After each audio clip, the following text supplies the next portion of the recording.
sur l'écran. J'ai pris une profonde inspiration et j'ai répondu. Marc Lefebvre, où es-tu? Nous t'attendons tous dans le hall, prêts à marquer l'histoire aujourd'hui. Je m'appelle Marc Lefebvre, j'ai 47 ans, et j'étais sur le point de vivre ce que je pensais être la pire journée de ma carrière. Il s'est avéré que c'était en fait le début de quelque chose de bien plus grand. Il y a eu un changement de programme, ai-je dit, gardant une voix ferme malgré le carton entre mes mains contenant 22 ans de ma vie professionnelle. Je ne fais plus partie de l'entreprise. Le silence de l'autre côté du fil fut si long que je me suis demandé si l'appel avait coupé.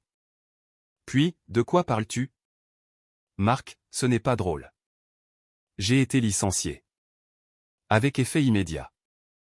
Licencié? Le jour de la signature? C'est ridicule. Ça doit être une sorte de tactique de négociation. Personne ne renvoie son négociateur principal sur la plus grosse transaction de l'histoire de la boîte. L'ascenseur a tinté doucement à chaque étage franchi. Je regardais les chiffres défiler vers le bas, chacun m'éloignant un peu plus de la suite exécutive où j'avais passé les 3 dernières années à orchestrer cette fusion. Aucune tactique, Stéphane. Juste la réalité. Je te suggère d'en parler avec les représentants de l'entreprise pour savoir comment ils souhaitent procéder.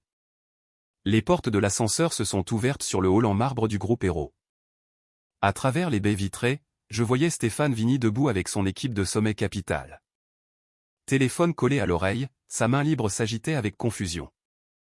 C'étaient des gens sérieux, des banquiers d'affaires, des avocats, des cadres qui avaient traversé plusieurs fuseaux horaires pour ce moment précis.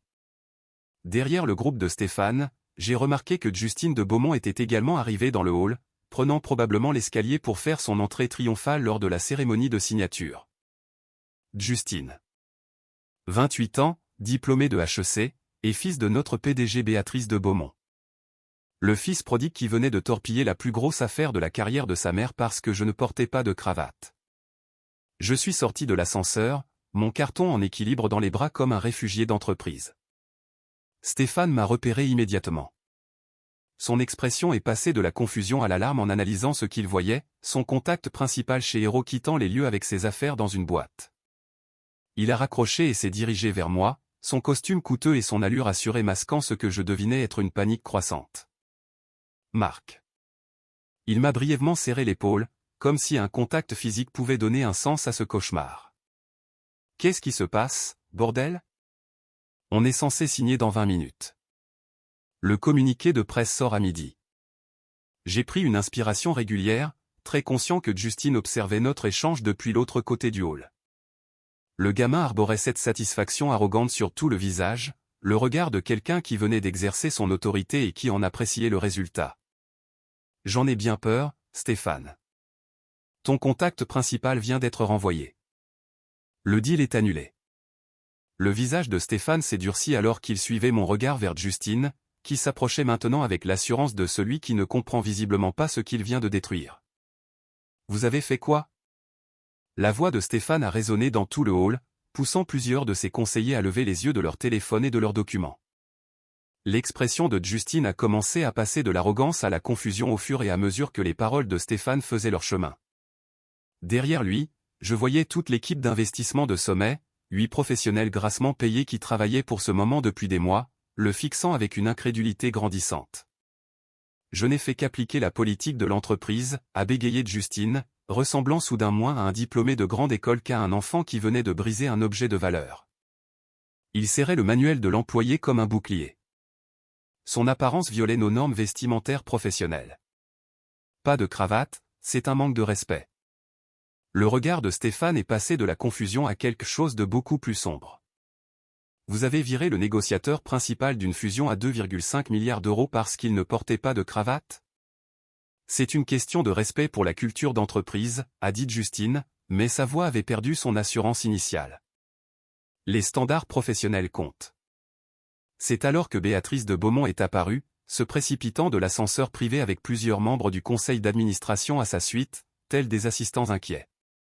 Elle avançait d'un pas vif et déterminé, celui de quelqu'un qui vient de réaliser que son entreprise est sur le point d'imploser. Stéphane, je suis sûr que nous pouvons régler cela. Sa voix portait cette gaieté forcée que les dirigeants utilisent quand tout s'effondre. Marc est incroyablement précieux pour nous, et c'est clairement un malentendu. Mais Stéphane s'était déjà détourné d'elle, parlant à voix basse à son équipe. J'ai saisi des bribes de leur conversation urgente, des mots comme respect pour leurs propres collaborateurs, si c'est ainsi qu'ils traitent leurs meilleurs talents et responsabilités fiduciaires. Je suis resté là en silence, regardant 3 ans de mon travail se dissoudre en temps réel. 3 ans de nuits blanches, d'appels le week-end, de dîners de famille manqués et de relations soigneusement construites. 3 ans à comprendre les besoins des 2 entreprises, à naviguer entre les égos et à structurer un accord qui sauverait Eurosystem de la faillite tout en offrant à Sommet l'expansion de marché qu'il souhaitait. Tout cela réduit à néant parce que le fils privilégié de Béatrice de Beaumont pensait que le code vestimentaire était plus important que les relations d'affaires. Béatrice s'est approchée de moi, baissant la voix sur ce ton confidentiel que les cadres pensent être synonyme de sincérité. Marc, s'il te plaît, discutons en privé. Justine est nouveau dans son rôle. Il a été trop zélé. Nous pouvons absolument corriger cela. Il n'y a rien à corriger, ai-je répondu, m'assurant que ma voix portait assez loin pour que tout le monde dans le hall puisse l'entendre. Votre fils a pris une décision basée sur la politique de l'entreprise. Vous avez soutenu cette décision par votre silence quand cela s'est produit. Je l'accepte. Stéphane s'est retourné vers notre groupe, l'expression grave. Notre accord était lié à Marc Lefebvre. C'est lui qui a structuré tout ce deal. Il a compris ce dont les 2 entreprises avaient besoin, a bâti les relations, a négocié les termes. Sans lui. Il a secoué la tête lentement. Je suis désolé, mais Sommet n'est plus à l'aise pour continuer. Vous ne pouvez pas simplement partir, a protesté Béatrice, et je pouvais entendre le désespoir s'insinuer dans sa voix. Les contrats sont prêts. L'audit préalable est terminé. Le communiqué de presse est programmé. En fait, nous le pouvons, a dit calmement Stéphane. Il a sorti son téléphone, a fait défiler quelque chose, puis l'a montré à Béatrice. Page 17, section 4 de votre propre accord de fusion inclut une clause d'homme clé. Marc Lefebvre y est spécifiquement nommé. S'il quitte Eurosystem avant la clôture pour toute raison autre qu'une maladie documentée ou un décès, Sommet Capital a le droit de se retirer de cet accord sans pénalité. L'ironie était parfaite. J'avais insisté sur cette clause spécifiquement pour protéger la fusion s'il m'arrivait quelque chose. C'était maintenant le mécanisme même qui allait détruire le groupe Euro. C'est Marc qui a rédigé cette clause, ai-je entendu l'un de nos avocats murmurer à Béatrice. Il était le seul à avoir saisi son importance lors de la révision juridique. Stéphane m'a tendu la main, sa poigne était ferme et respectueuse. Marc, quand tu auras décidé de ta prochaine étape, appelle-moi. Un talent comme le tien est rare, et Sommet apprécie les gens qui comprennent comment le business fonctionne réellement. Et avec cette simple poignée de main, Stéphane Vigny et toute son équipe ont quitté le hall du groupe Héros, laissant derrière eux un silence de mort et les débris de ce qui aurait dû être le salut de l'entreprise. J'ai adressé un dernier signe de tête à mes anciens collègues, ces gens qui étaient restés assis dans cette salle de conférence et qui avaient regardé Justine m'humilier sans dire un mot, puis je suis sorti moi aussi, ignorant les appels de plus en plus désespérés de Béatrice pour que je revienne discuter.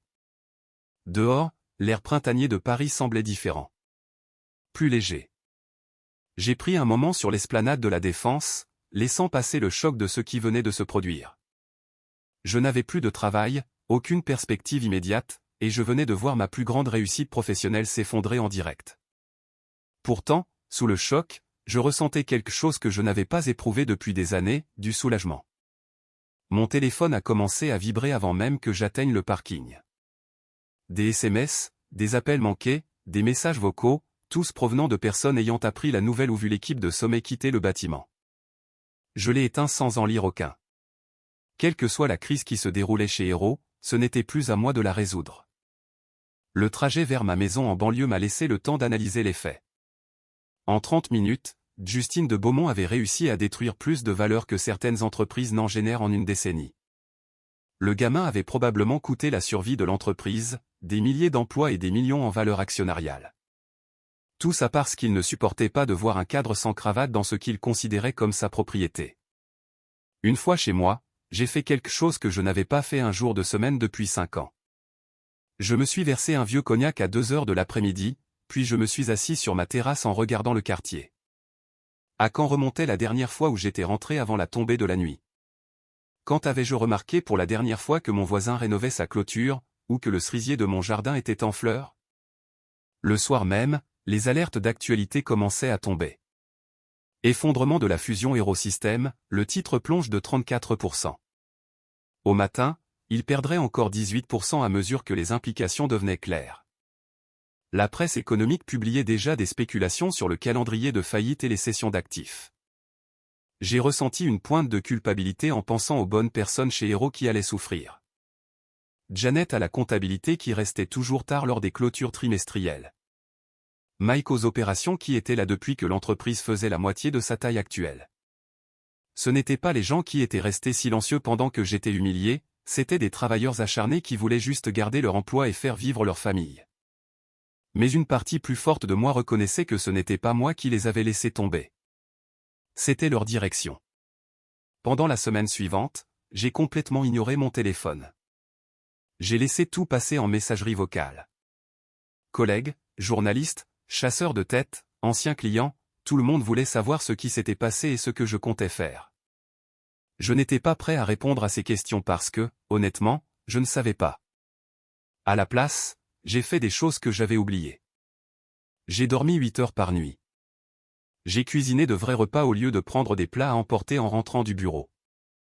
J'ai appelé mon frère Benoît, qui vivait à Lyon et à qui j'avais à peine parlé depuis des mois malgré ma promesse de rester en contact après les funérailles de notre père l'an dernier.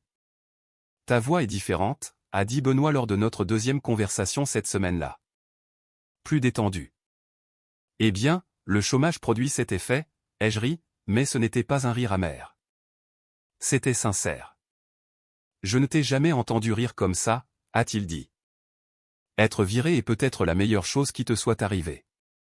Peut-être, ai-je admis, contemplant mon jardin où j'avais découvert que j'avais en fait un très bel espace que mon paysagiste entretenait sans que je m'en sois jamais rendu compte. Mais je n'arrive toujours pas à croire comment ça s'est fini, Benoît.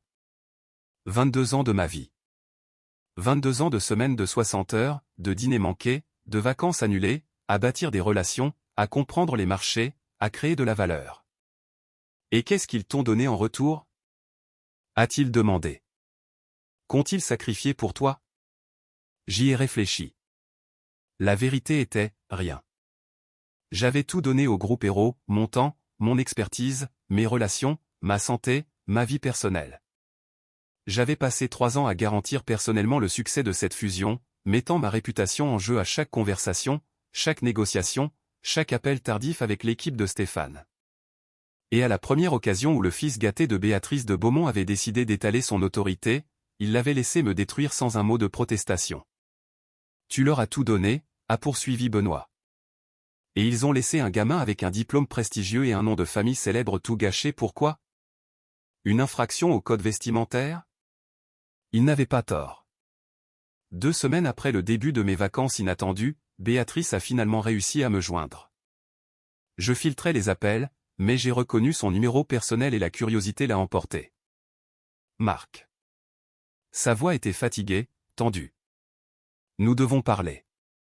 Ah bon? Ai-je demandé, curieux de savoir ce qu'elle pouvait bien avoir à dire. Le conseil d'administration veut te voir. La situation ici est. Elle a marqué une pause, et j'entendais des bruits de papier à l'arrière-plan. C'est pire que ce que nous avions anticipé. Bien pire. Nous avons besoin de ton aide. J'ai failli rire. De l'aide pourquoi, exactement? Ramener Sommet à la table des négociations? Sauver Aerosystème? Je l'ai laissé mariner un instant. Le même groupe Aero qui m'a viré pour ne pas avoir porté de cravate? Son soupir était lourd de ce qui ressemblait à un regret sincère. C'était une erreur catastrophique. Justin a été démis de ses fonctions, il a été transféré à un poste junior au département recherche. J'ai reçu un blâme formel du conseil. Toute cette affaire a été gérée de façon déplorable. Je n'ai rien dit, la laissant combler le silence. S'il te plaît, Marc. Des milliers d'emplois sont en jeu. Des gens qui ont travaillé à tes côtés pendant des années, des gens qui te respectent, toi et ton travail. Des gens qui sont restés assis en silence pendant que j'étais humilié, ai-je pensé. Des gens qui ont regardé leurs collègues se faire détruire par un gamin de 28 ans sans dire un mot. Mais j'ai gardé cette observation pour moi. Que offrez-vous exactement? ai-je demandé à la place. Viens à la réunion du conseil demain. Nous discuterons des termes. Tu pourras pratiquement fixer ton prix. Je me suis surpris à envisager l'idée. Non pas parce que j'avais besoin d'argent ou que la politique de bureau me manquait, mais parce qu'une partie de moi, celle qui avait passé 22 ans à sauver des entreprises et à créer de la valeur, ne pouvait pas tout à fait lâcher le défi. Je vais y réfléchir, ai-je dit avant de raccrocher. Cette nuit-là, je n'ai pas pu dormir. Que voulais-je vraiment obtenir de cette situation? De l'argent? Des excuses? Une vengeance? Au matin, j'avais ma réponse. Et c'était bien plus grand que tout cela. J'ai rappelé Béatrice à 7 heures du matin. Je rencontrerai votre conseil, ai-je dit. Mais pas demain. Aujourd'hui. Cet après-midi. Et je viens avec des conditions. Quel genre de conditions? Le genre qui garantit que cela n'arrivera plus jamais à personne d'autre. Il y eut un long silence. D'accord. 14 heures? J'y serai. En raccrochant, j'ai réalisé que je souriais. Pour la première fois depuis des semaines, j'avais un plan. 4 heures plus tard, je suis entré dans la salle de conférence du groupe Héros portant exactement la même tenue que le jour de mon licenciement, un pantalon chino, une chemise, un blazer et délibérément pas de cravate. Le message n'était pas subtil, mais la subtilité ne m'avait pas vraiment réussi jusque-là. Les membres du conseil se sont levés à mon entrée, ce qui était intéressant. 2 semaines plus tôt, ils étaient restés assis en silence pendant que Justine m'humiliait. Maintenant, ils se tenaient là comme si j'étais un dignitaire en visite. Leurs expressions allaient de l'espoir désespéré à l'embarras gêné. Béatrice avait l'air de ne pas avoir dormi depuis des jours. Justine était notablement absent. Merci d'être venu, Marc, a dit le président, un homme nommé Robert Vallée qui siégeait au conseil depuis 8 ans mais ne m'avait jamais dit plus que bonjour avant cette crise. Nous apprécions vraiment ta volonté de discuter de la situation. Passons les amabilités, ai-je répliqué, m'asseyant à la table où j'avais présenté des rapports trimestriels des dizaines de fois. Depuis mon départ il y a 2 semaines, votre action a chuté de 62%. 3 clients majeurs ont annoncé qu'ils révisaient leur contrat avec Héros. La presse économique spécule quotidiennement sur la date de votre dépôt de bilan. Des mouvements inconfortables autour de la table. Quelques membres du conseil ont échangé des regards. Vous avez perdu la fusion avec Sommet, qui était votre dernière chance réaliste de survie sans restructuration majeure. Même si je pouvais convaincre Stéphane de reconsidérer la chose, et c'est un grand aussi, les conditions seraient nettement moins bonnes maintenant. Sommet a tout le levier. Nous comprenons la gravité de la situation, a dit Béatrice. Elle paraissait plus vieille que dans mes souvenirs, comme si le stress l'avait vieilli en temps réel. Mais nous devons essayer quelque chose. Ah bon? Ai-je demandé. Parce que d'où je suis assis, il semble que vous ayez déjà fait votre choix. Vous avez choisi l'autorité de Justine plutôt que les relations d'affaires. Vous avez choisi la conformité vestimentaire plutôt qu'un deal à 2,5 milliards d'euros. Vous avez choisi le silence plutôt que de défendre la personne qui avait passé 3 ans à sauver votre entreprise. La pièce est devenue silencieuse. On entendait le ronronnement de la climatisation. Pourquoi devrais-je vous aider? Ai-je continué, regardant autour de la table et croisant le regard de chacun. Chacun d'entre vous était dans cette salle de conférence il y a 2 semaines. Pas un seul n'a pris ma défense ou remis en question ce qui se passait. Vous êtes resté assis là à regarder votre collègue se faire détruire par un gamin de 28 ans, et vous n'avez rien fait. Encore des mouvements gênés. Le président s'est raclé la gorge. Nous avons commis une terrible erreur, a-t-il admis. Une erreur de jugement catastrophique. Que faudrait-il pour que tu envisages de revenir? J'ai plongé la main dans mon sac et j'ai sorti un dossier que mon avocat m'avait aidé à préparer la veille. Ces conditions ne sont pas négociables. Je l'ai posé devant lui, regardant ses sourcils se lever à la lecture de la première page. Il l'a passé à Béatrice, dont le visage est devenu livide. Puis aux autres membres du conseil. Je voyais leurs expressions changer au fur et à mesure qu'ils absorbaient ce que je demandais. C'est extensif, a fini par dire Béatrice. Oui. Réintégration complète en tant que directeur des opérations avec le triple de mon ancien salaire. Un siège permanent à ce conseil. Autonomie complète sur les décisions stratégiques. Une part substantielle du capital de Hero System. J'ai marqué une pause. Et une déclaration publique reconnaissant l'erreur commise lors de mon licenciement. Un triple salaire semble excessif, a objecté un membre du conseil. Vraiment? Combien vaut le groupe Hero aujourd'hui par rapport à il y a 2 semaines? Combien aurait valu la réussite de la fusion avec Sommet? J'ai laissé cela s'imprégner. Je demande en fait un petit pourcentage de la valeur qui a été détruite quand vous avez laissé Justine me licencier. Robert a continué la lecture du document. Cette clause sur les nouvelles entreprises. Tu veux la propriété majoritaire de toute nouvelle initiative commerciale que tu développeras pendant ton emploi ici? 60% de propriété pour moi, 40% pour Hero System. Toutes les ressources que j'utiliserai seront correctement compensées, tous les arrangements documentés méticuleusement. C'est très inhabituel, a dit un autre membre du conseil. Tout comme licencier son directeur des opérations pour une histoire de cravate le jour de la plus grosse affaire de l'histoire de la boîte, ai-je répondu. Considérez cela comme une assurance contre de futurs malentendus sur le jugement de qui importe le plus, le mien, ou celui de n'importe quel parent de la PDG. Ils se sont regardés. Je voyais la conversation silencieuse s'opérer, des regards, de légers hochements de tête, des signes imperceptibles. Ils faisaient leurs calculs. Combien valait le groupe Hero sans moi par rapport à combien je coûtais avec moi? Finalement, Robert a pris la parole. Si nous acceptons ces termes, tu tenteras de ramener Sommet à la table des négociations? J'essaierai. Je ne peux pas promettre le succès. Les dommages relationnels sont importants, et Stéphane Vigny est un homme d'affaires avisé. Il sait que vous avez révélé quelque chose d'important sur le processus décisionnel d'Hero quand vous avez laissé Justine me virer.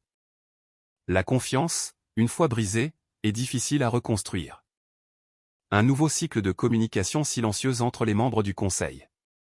Robert m'a repoussé le contrat. Il portait maintenant sa signature. Accordé. Un par un, les autres membres ont signé. Béatrice a été la dernière, sa plume restant suspendue au-dessus de la ligne de signature un long moment avant d'apposer son nom. « Quand peux-tu commencer » a demandé Robert. « C'est déjà fait, ai-je dit en me levant.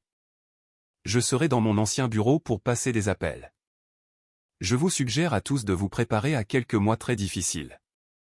Reconstruire ce qui a été détruit ne sera ni facile ni rapide. » Alors que je me dirigeais vers la porte, Béatrice m'a interpellé. « Et Justine » Je me suis arrêté. « Quoi, Justine » Il est toujours employé ici, au département recherche. Cela te posera-t-il un problème? J'ai souri. Pas à moi, non. Il devra vivre avec les conséquences de ses choix.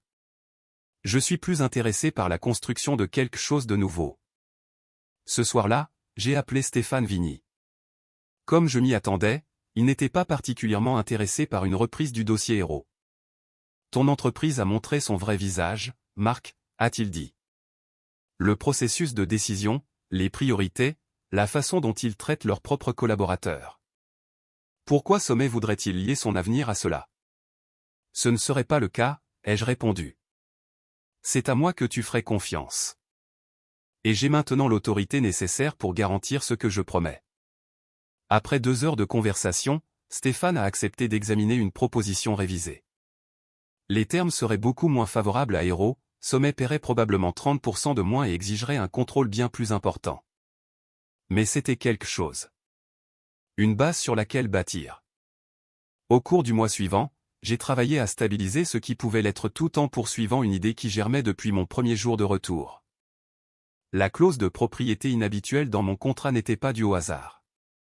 J'avais un plan qui allait bien au-delà du sauvetage de Hero System. Cela a commencé par une conversation avec Adrien Martin, notre chef du développement produit. J'ai besoin d'une petite équipe pour un projet parallèle, lui ai-je dit lors d'un déjeuner. Quelque chose d'expérimental. Peux-tu me libérer quelques personnes pour travailler le soir et le week-end? Adrien semblait intrigué. Quel genre de projet? Du prêt-à-porter masculin professionnel. Spécifiquement, des vêtements de bureau qui s'adaptent à différentes cultures de travail. Il a semblé surpris. Ce n'est pas notre secteur. Non, ai-je convenu. Mais c'est un marché avec des problèmes qui demandent des solutions.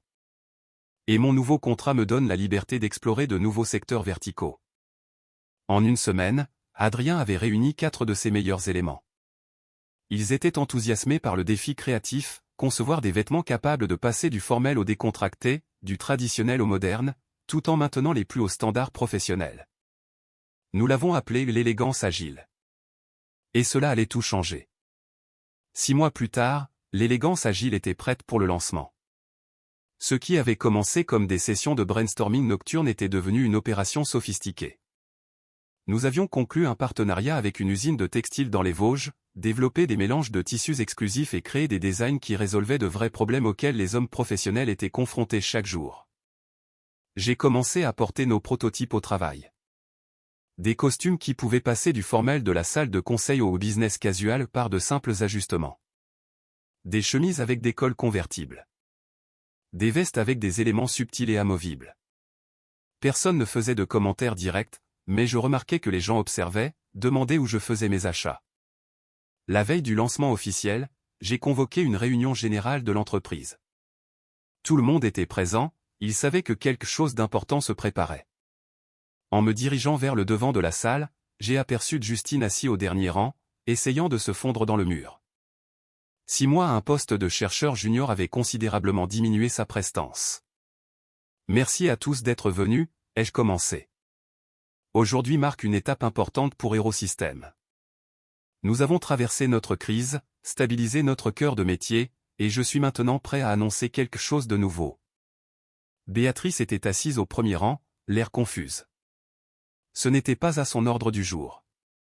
Depuis 6 mois, une petite équipe travaille sur un projet spécial. Un projet qui représente non seulement une innovation, mais une transformation.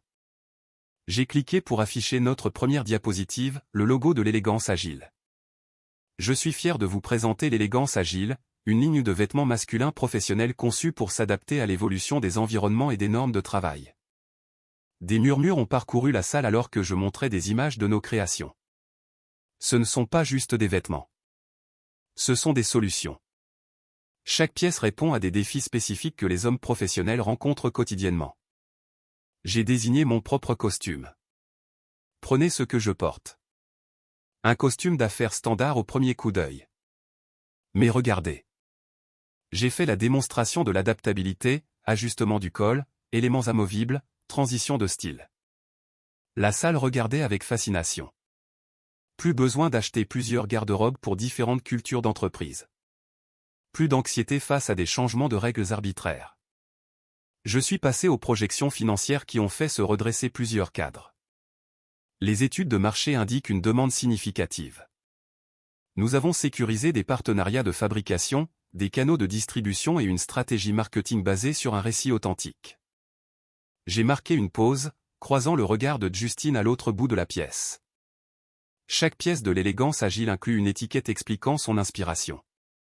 L'histoire de la façon dont un seul jugement arbitraire, une cravate manquante, a failli détruire une entreprise et faire dérailler une fusion à 2,5 milliards d'euros.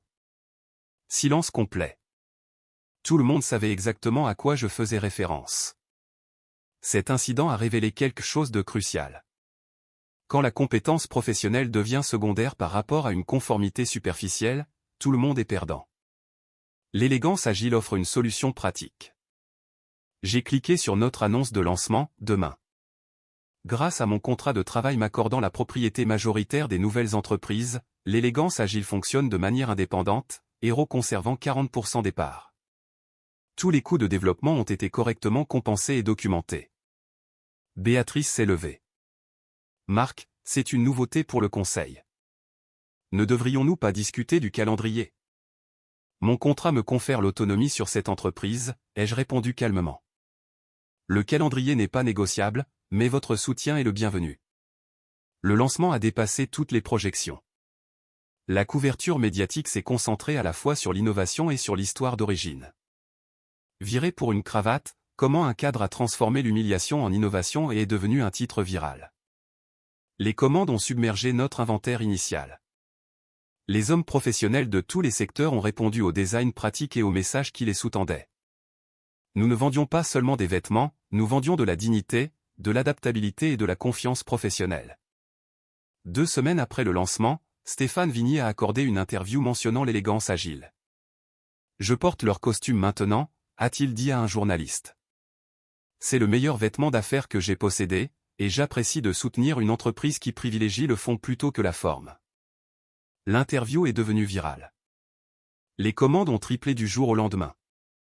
3 mois plus tard, l'élégance agile était devenue un phénomène. Nous nous sommes étendus aux accessoires et aux essentiels de bureau, chaque pièce conservant notre philosophie de base de l'adaptabilité professionnelle. Nos résultats financiers parlaient d'eux-mêmes. L'élégance agile a généré plus de revenus au premier trimestre que l'activité principale de Hero Systems. La participation de 40% était devenue l'actif le plus précieux de l'entreprise. Pendant ce temps, l'accord restructuré avec Sommet a finalement été conclu. Des conditions moins favorables que l'original, mais suffisantes pour assurer la survie de Hero.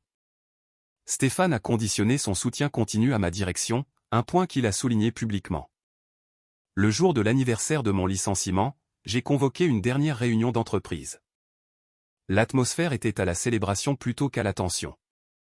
Il y a un an, j'ai été licencié pour ne pas avoir porté de cravate, ai-je commencé, vêtu de notre dernier modèle.